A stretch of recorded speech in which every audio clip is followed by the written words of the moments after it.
Hello student, welcome to our channel Learning Zoology with AC. I am Dr. Aruna Chakravarti, Associate Professor of Zoology, Government Dungar College Bikaner. Students, आज हम BSc part second के paper second के अंतर्गत muscle contraction या जिसे हम कहते हैं पेशी संकुचन के बारे में बात करेंगे. एनिमल फिजियोलॉजी के अंतर्गत मांसपेशियों की फिजियोलॉजी जो है काफ़ी इंटरेस्टिंग रही है. मसल कॉन्ट्रैक्शन का सर्वप्रथम निरीक्षण गलवानी नामक वैज्ञानिक ने, जिन्होंने ट्विचिंग ऑफ स्किन फ्रॉग, मेंढक की खाल को खींचने, जो कि इलेक्ट्रिकल स्टिमुलाई के कारण जो झटका खाते मेंढक की खाल जो थी उसको खींचने की प्रोसेस को देखकर उन्होंने 1737 से 1798 में गलवानी नामक वैज्ञानिक ने पेशी संकुचन का निरीक्षण किया. बोमेन नामक वैज्ञानिक, जिन्होंने 1840 में फर्स्ट टाइम मसल्स जो है मांसपेशियों को फाइब्रिलर स्ट्रक्चर के बारे में बताया, तंतुदार स्ट्रक्चर के बारे में बताया. 1907 में फ्लेकर और होपकिन नामक वैज्ञानिक ने पेशी संकुचन का जैव रासायनिक क्षेत्र जो है लैक्टिक एसिड के उत्पादन के विचार की स्थापना के साथ प्रचारित किया. इन्होंने जो है लेमन की जो स्कीम थी जिसमें एटीपी क्रिएटिन फॉस्फेट को ऊर्जा स्रोत बताया. यह पेशी जो होती है प्रोटीन के अध्ययन का मूलाधार बनी. इस क्षेत्र में इलेक्ट्रॉन माइक्रोस्कोप द्वारा संपूर्ण ज्ञान जो है अर्जित किया जा रहा है. तो मैकेनिकल और बायोकेमिकल प्रोसेस में संबंध जोड़ने का भी प्रयास हो रहा है. तो जो पेशी ऊतक जो है वो पेशी कोशिकाएं और तंतुओं द्वारा निर्मित होता है, जो कि संकुचन की दिशा में इलोंगेटेड होते हैं. तो मसल टिश्यू जो होते हैं शरीर के सामान्य संकुचन और विभिन्न अंगों के एक दूसरे के प्रकरण में संचलन के लिए रिस्पॉन्सिबल होते हैं. संकुचनशील तत्व या जिसे हम कहते हैं कॉन्ट्रैक्टाइल एलिमेंट्स जो होते हैं तंतुओं के अंदर पाए जाने वाले धागों के समान, जिन्हें हम कहते हैं मायोफिलामेंट्स होते हैं. तो ये मसल सेल्स जो होते हैं, जो पेशी कोशिकाओं के जीव द्रव्य को हम क्या कहते हैं, सार्कोप्लाज्म कहते हैं. तो पेशियों को जो है फंक्शनल और स्ट्रक्चरल आधार पर, कार्यात्मक और रचनात्मक दोनों आधार पर वर्गीकृत किया गया है. फंक्शनल रूप से यदि हम क्रियान्वित रूप से बात करें तो क्रियात्मक रूप से जो होते हैं ऐच्छिक और अनैच्छिक, जिसे हम कहते हैं वॉलेंट्री और इनवॉलेंट्री मसल्स कहते हैं. और स्ट्रक्चरल रूप से या जिसे हम कहते हैं संरचनात्मक रूप से जो होते हैं इन्हें स्ट्राइटेड और स्मूथ मसल्स या जिसे हम कहते हैं रेखित पेशी कहते हैं. तो ये दोनों ही वर्गीकरण जो होते हैं इन्हें हमने एक तो फर्स्ट जो है जिसे स्ट्राइटेड, वॉलेंट्री या स्केलेटल मसल्स नाम दिया, जिसे हम कहते हैं रेखित, ऐच्छिक और कंकाली पेशियाँ. दूसरी जो होती हैं जिन्हें हम non striated, involuntary and smooth muscles नाम दिया. तो इन्हें हम अरेखित, अनैच्छिक और मृषण पेशी भी कहते हैं. और थर्ड जो होती है जिन्हें हम रेखित, अनैच्छिक पेशी कहते हैं या जिसे हम कहते हैं स्ट्राइटेड इनवॉलेंट्री मसल्स, जिसे हम कार्डियक मसल्स के नाम से जानते हैं. तो सबसे पहले हम बात करेंगे स्ट्राइटेड या रेखित पेशी जो होती हैं ये विभिन्न प्रकार की अस्थियों या बोन से जुड़ी होती हैं, जबकि नॉन स्ट्राइटेड या अरेखित पेशी जो होती हैं अधिकतर खोखले अंगों से उपस्थित होती हैं, खोखले अंगों में उपस्थित होती हैं. और जो कि थर्ड जिसे हम कहते हैं रेखित अनैच्छिक पेशी या जिसे हम क्या कहते हैं हार्ट या हृदय पेशी भी कहते हैं, कार्डियक मसल्स भी कहते हैं. तो ये बेसिकली हृदय भित्ति की हृदय पेशी होती है. नेक्स्ट हम बात करेंगे जनरल स्ट्रक्चर्स ऑफ मसल्स. पेशी तंतु एक अत्यंत लंबी और पर्याप्त जो होती है स्थूल बहुकेंद्र की सेल होती है।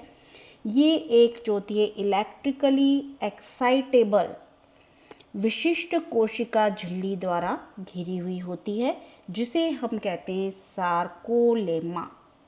पेशी तंतु की परिधि पर अनेक न्यूक्लियस जो होते हैं वो व्यवस्थित होते हैं।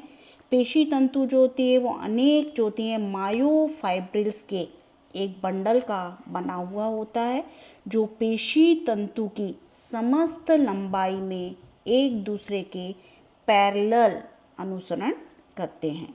पेशी तंतु जो होती है एक अविशेषित या जिसे हम कहते हैं अनस्पेशलाइज्ड इंट्रासेल्युलर फ्लूइड में एम्बेडेड होती है और जिसे हम कहते हैं सार्कोप्लाज्म, पेशी द्रव्य। इस द्रव्य में ग्लाइकोजन, एटीपी और फॉस्फोक्रिएटिन जैसे उच्च ऊर्जा यौगिक और ग्लाइकोलिसिस के एंजाइम्स पाए जाते हैं। नेक्स्ट हम बात करेंगे स्ट्राइटेड या स्ट्राइप्ड और स्केलेटल मसल्स या रेखित या कंकाली पेशी के बारे में बात करेंगे। तो रेखित पेशी जो होती है अनेक समानांतर रेखित पेशी तंतुओं द्वारा निर्मित होती हैं। ये तंतु जो होते हैं कनेक्टिव टिश्यू द्वारा परस्पर संयुक्त होकर बंडल्स बनाते हैं, जिन्हें हम क्या कहते हैं, फैसिकुलाई कहते हैं, गुच्छ।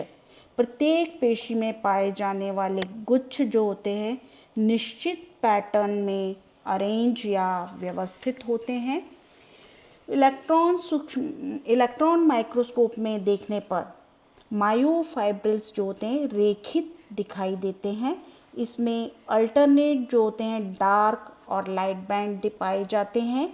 किसी एक फाइब्रिल में, किसी एक तंतुक में इन पट्टियों की स्थिति जो होती है एडजेसेंट फाइब्रिल्स की पट्टियों के रूप में होती हैं। अतः संपूर्ण जो होती है मसल फाइबर में क्रॉस अनुप्रस्थ धारियाँ जो होती हैं दिखाई देती हैं।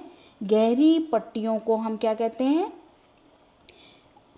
विषम दैशिक या जिसे हम कहते हैं एनिसोट्रोपिक ए से रिप्रेजेंट करते हैं, क्योंकि ये जो होती हैं पोलराइजिंग माइक्रोस्कोप में ध्रुवण सूक्ष्मदर्शी में बाय रेफ्रिजरेंट या जिसे हम कहते हैं द्विअपवर्ती होती हैं, जबकि हल्की पट्टियाँ जो होती हैं उसमें द्विअपवर्तन नहीं दिखाती हैं। तो इन्हें इसी कारण हम क्या कहते हैं आइसोट्रोपिक आई से रिप्रेजेंट करते हैं।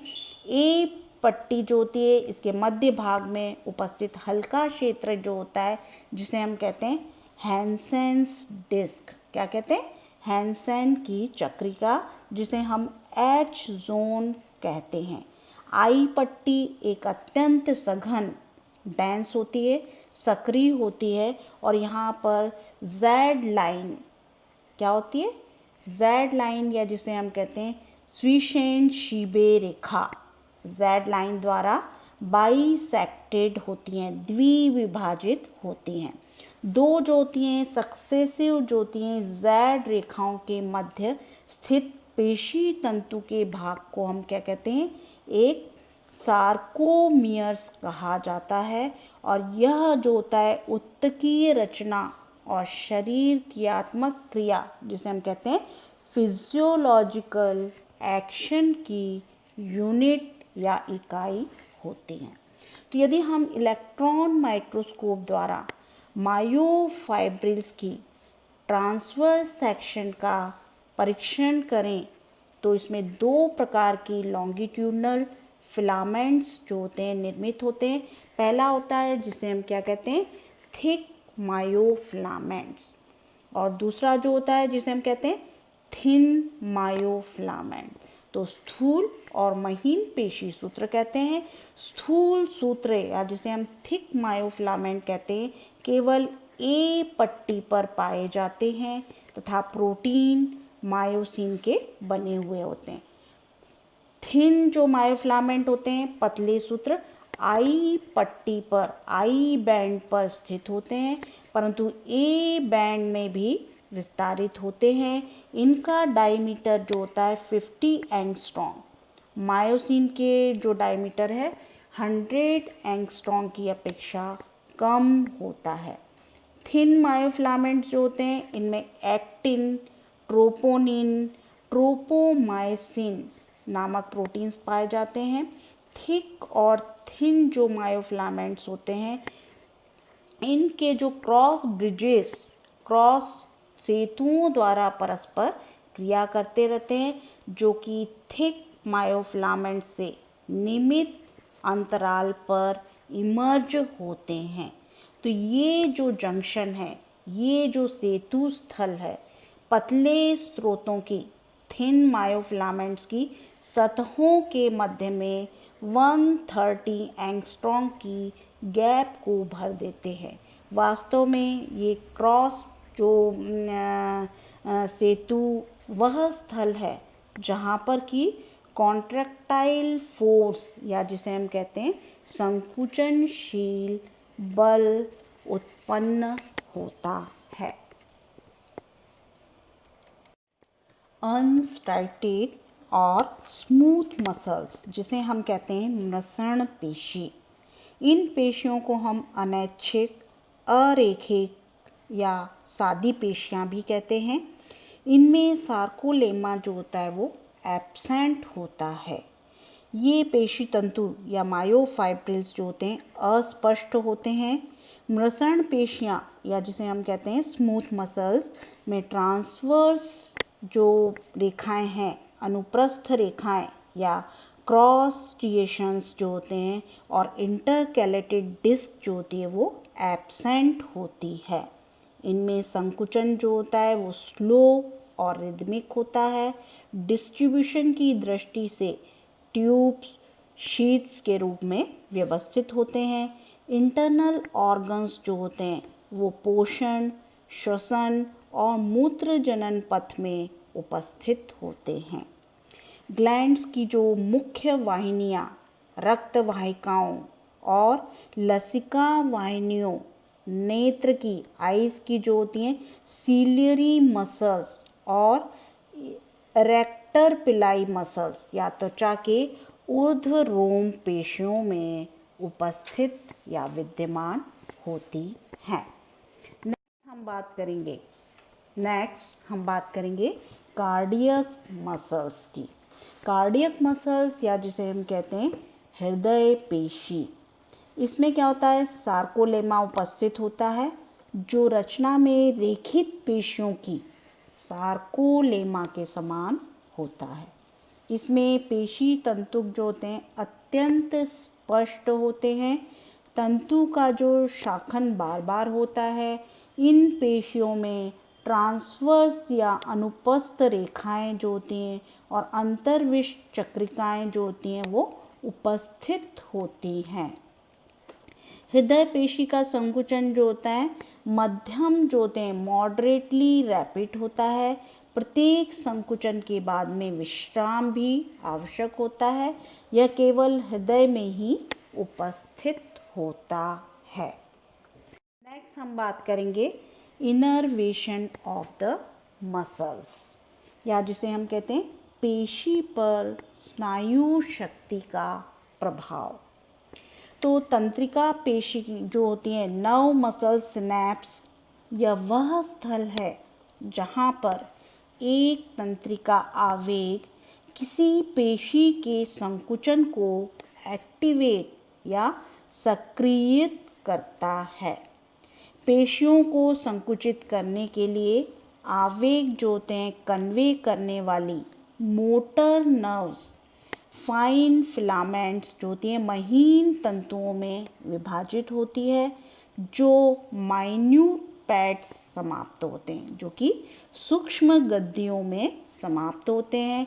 इन्हें हम कहते हैं मोटर एंड प्लेट्स, प्रेरक अंत्य पट्टिकाएं कहते हैं।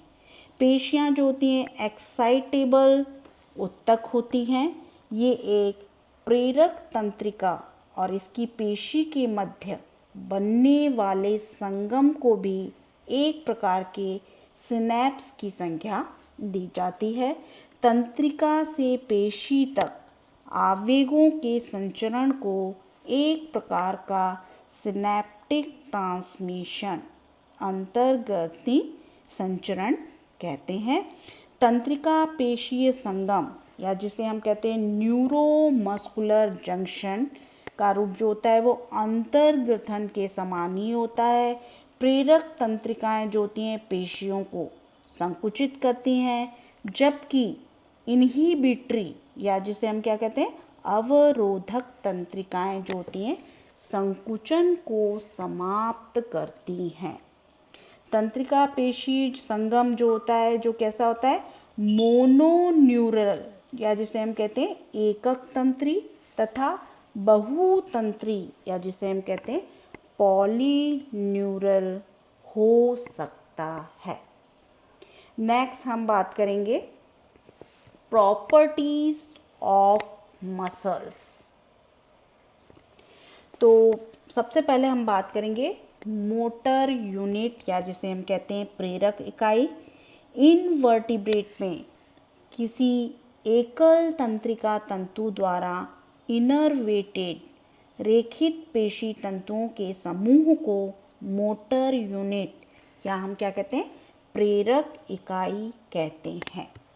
एक संपूर्ण पेशी में इस प्रकार की सैकड़ों यूनिट उपस्थित हो सकती हैं।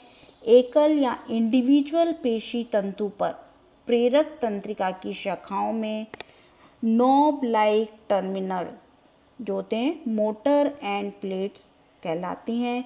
एक प्रेरक इकाई में पेशी तंतुओं की संख्या कम से कम 3 और ज़्यादा से ज़्यादा 3000 तक हो सकती हैं। तीव्र कार्य करने वाली पेशियां जैसे हाथ और आँखों की जो मोटर यूनिट में 3 से 6 तंतु जो होते हैं प्रति इकाई पाए जाते हैं। पेशी संकुचन की शक्ति जो होती है एक समय में जितनी प्रेरक इकाई स्टिमुलेट होती है इस पर निर्भर करती है, और यदि स्टिमुलस कमज़ोर हो तो पेशियां भी जो होती हैं कम संकुचन दिखाती हैं, कम कॉन्ट्रैक्शन दिखाती हैं, परंतु अधिक स्टिमुलस से पेशियों का संकुचन भी तीव्र हो जाता है। नेक्स्ट हम बात करेंगे कॉन्ट्रैक्शन या संकुचन की। तो पेशियां जो होती हैं वो रासायनिक ऊर्जा को यांत्रिक ऊर्जा में परिवर्तित करती हैं।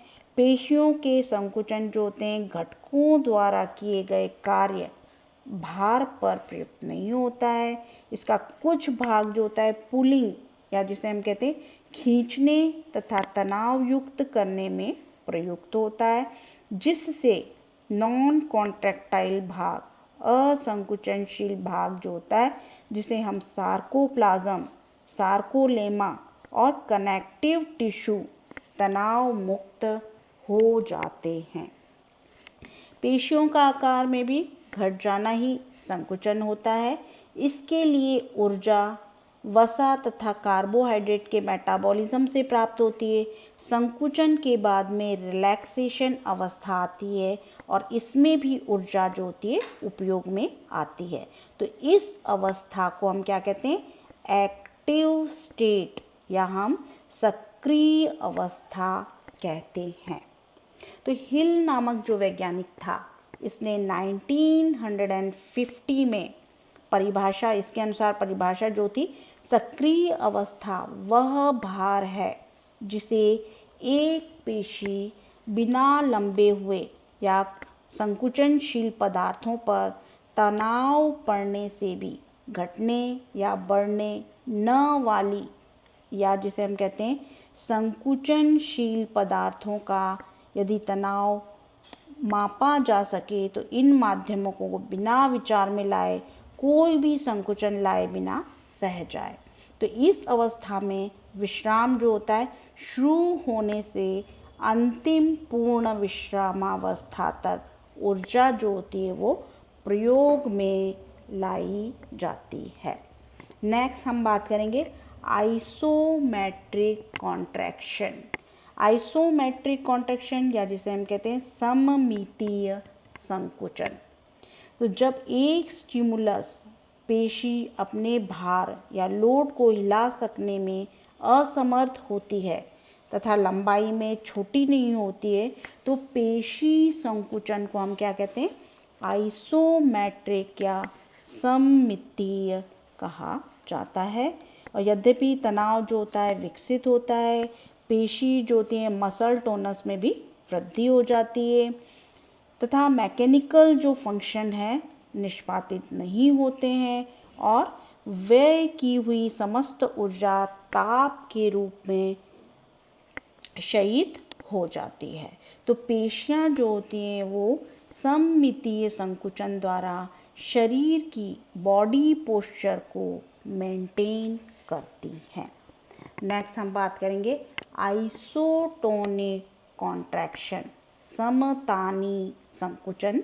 यदि पेशी किसी भार का वहन करने में समर्थ होती है, अर्थात जब भार द्वारा डाला गया प्रतिरोध उत्पन्न होने वाले तनाव की अपेक्षा कम होता है, तो पेशी जो होती है शॉर्टन या लघुकृत हो जाती है और यांत्रिक कार्य जो होती है वो निष्पादित करती है, मैकेनिकल फंक्शन करती है। इस स्थिति में कॉन्ट्रैक्शन की सीमा जो होती है संकुचन की सीमा के irrespective of the degree of contraction, संकुचन की सीमा के अनपेक्षित समान तान जो होता है टोनस मेंटेन होता है और इस प्रकार के कॉन्ट्रैक्शन को संकुचन को हम क्या कहते हैं, आइसोटोनिक संकुचन कहते हैं। नेक्स्ट हम बात करेंगे पेशी स्फूर या जिसे हम कहते हैं सिंपल कॉन्ट्रैक्शन और मसल ट्विच। तो किसी जो होती है एकल या क्षणिक सिंगल या ब्रीफ स्टिमुलस के प्रतिपेशी की जो रिस्पॉन्स को हम कहते हैं मसल ट्विच। यह क्रिया जो होती है 3 फेज में पूर्ण होती है। पहला होता है लेटेंट पीरियड, दूसरा होता है कॉन्ट्रैक्शन फेज और तीसरा होता है रिलैक्सेशन फेज। सबसे पहले हम बात करेंगे लेटेंट पीरियड, अव्यक्त काल। तो स्टिमुलस के तुरंत बाद तथा संकुचन के आरंभ होने से पूर्व लगभग 0.1 सेकेंड का एक लैटेंट पीरियड पाया जाता है। संकुचन फेज तथा लीवर की एक्टिवेशन के मध्य का समय जो होता है वो क्या कहलाता है, अव्यक्त काल या जिसे हम लेटेंट पीरियड कहते हैं। दूसरा हम बात करेंगे कॉन्ट्रैक्शन फेज या जिसे हम कहते हैं संकुचन प्रावस्था। संकुचन प्रावस्था लगभग 0.04 सेकंड के लिए ठहराती है। इसके दौरान क्रिया विभव जो होता है, एक्शन पोटेंशियल जो होता है पेशी को स्वीप करता है ना। स्टिमुलस के बाद पेशी तंतु एक ऐसे पीरियड से होकर गुजरते हैं जिसके दौरान वे पुनः उत्तेजित नहीं किए जा सकते और ये अवधि, ये टाइम पीरियड जिसमें कि पेशी रिस्पॉन्ड नहीं करती है, इसे हम क्या कहते हैं, रिफ्रैक्टरी पीरियड, जो कि 1 मिली सेकेंड के फ्रैक्शन से लेकर अनेक मिली सेकेंड तक ठहरती है। नेक्स्ट हम बात करेंगे रिलैक्सेशन फेज या जिसे हम शीतलन प्रावस्था कहते हैं। तो शीतलन प्रावस्था लगभग 0.05 सेकेंड की होती है। ये इतना मतलब 0.5 सेकेंड लेती है, जिसके दौरान पेशी जो होती है ग्रेजुअली अपनी लंबाई को पुनः प्राप्त कर लेती है। पेशी स्फुर का यथार्थ समय, एग्जैक्ट टाइम जो होता है पेशी तंतु के प्रकार और तापक्रम के वेरिएबल या परिवर्तित होता है। तो उदाहरण के लिए टांग की पेशी तंतु जो होते हैं किसी एकल सिंगल ट्विच के लिए 60 से 100 मिली सेकेंड के लिए अल्पकाल में ही अपनी अनुक्रिया पूर्ण कर लेती है। नेक्स्ट हम बात करेंगे टिटेनस। यदि किसी रेखित पेशी को एक दिए गए समय में बारंबार स्टिमुलेट किया जाए तो उसमें सतत तनाव उत्पन्न हो सकता है। रैपिड एक्साइटेशन के कारण स्टिमुलाई के मध्य इतना समय नहीं रहता कि पेशी तंतु में शीतलन हो सके। अतः तंतु की जो अनुक्रिया सतत, सस्टेन और मैक्सिमल होती है, इस प्रकार की अनुक्रिया टिटेनस कहलाती है। यदि कोई पेशी तंतु 50 से 100 स्टिमुलस प्रति सेकंड की दर से स्टिमुलेट किया जाए तो यह पूर्ण कंप्लीट टिटेनस रिप्रेजेंट करता है। यदि स्टिमुलस को इस प्रकार के स्पेस किया जाए 5 to 10 प्रति सेकंड, वे पेशी में उस समय पहुँचे जब रिलैक्सेशन आरंभ हो चुका हो, तो उसे हम क्या कहेंगे? Incomplete tetanus. नेक्स्ट होता है सम्मेशन। सम्मेशन जो होता है जब एक से अधिक बार मैकेनिकल और इलेक्ट्रिकल स्टिमुलाई के द्वारा पेशी को स्टिमुलेट किया जाए तो सभी स्टिमुलाई आपस में योग करके जुड़कर रिएक्शन दर्शाते हैं, प्रतिक्रिया दर्शाते हैं और बारंबार संकुचन का योग प्रभाव के समेशन या योग जो होता है वो समेशन कहलाता है। तो मतलब बारंबार जो कॉन्ट्रैक्शन है इसका योग जो हो रहा है इसे हम क्या करें? समेशन।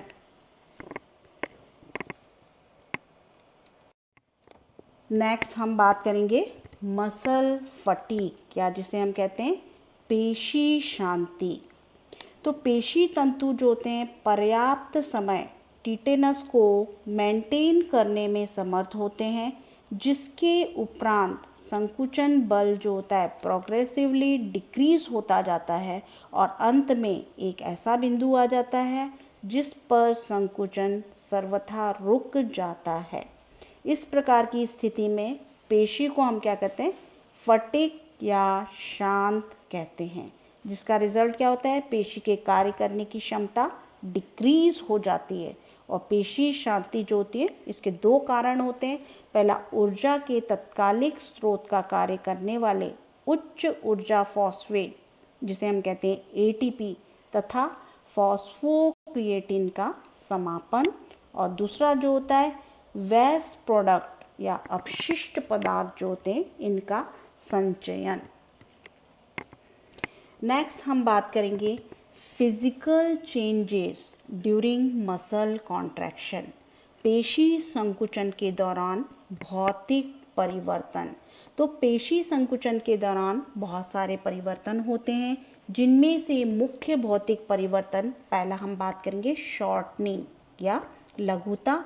तो जो आइसोटोनिक कॉन्ट्रैक्शन के दौरान, समतानी संकुचन के दौरान पेशी कोशिकाएं जो होती हैं शॉर्ट हो जाती हैं, लघु हो जाती हैं और यह लघुता मोटर यूनिट की संख्या और स्टिमुलस की शक्ति के अनुपात में होती हैं। नेक्स्ट हम बात करेंगे विस्कोसिटी या जिसे हम घनता कहते हैं। तो पेशी संकुचन से सार्कोप्लाज्म डेंस होता है, अतः अन्य शब्दों में साइटोप्लाज्म की घनता संकुचन में बढ़ती है। नेक्स्ट हम बात करेंगे टोन या जिसे हम तनाव कहते हैं। तो जो आइसोमेट्रिक सममितीय जो संकुचन है इसके दौरान पेशी जो होती हैं मसल्स में तनाव बढ़ जाता है और ये तनाव टोन जो होता है उसे हम कहते हैं आइसोटोनिक संकुचन में नहीं बढ़ता है। नेक्स्ट हम बात करेंगे प्रोडक्शन ऑफ हीट, ऊष्मा का उत्पादन। तो पेशी संकुचन के दौरान ऊष्मा का उत्पादन होता है। फास्फोजन और एटीपी के बंध ऊर्जा प्रदान करते हैं जो कि पेशी कार्य हेतु प्रयोग में लाए जाते हैं। इस ऊष्मा का काफ़ी हिस्सा जो होता है वो हीट एनर्जी में बदल जाता है जो शरीर के टेम्परेचर को मेंटेन करने में सहायता करता है। इसी कारण एक्सरसाइज के समय जो गर्मी अनुभव होती है तो मलेरिया में के जो फीवर होता है उसमें कंपन के साथ शरीर का जो तापमान जो होता है वो बढ़ जाता है। तो नेक्स्ट हम बात करेंगे केमिकल कंस्टिट्यूशन ऑफ मसल्स या पेशी का रासायनिक संगठन। पेशी तंतु जो होते हैं मुख्य रूप से प्रोटीन के बने होते हैं।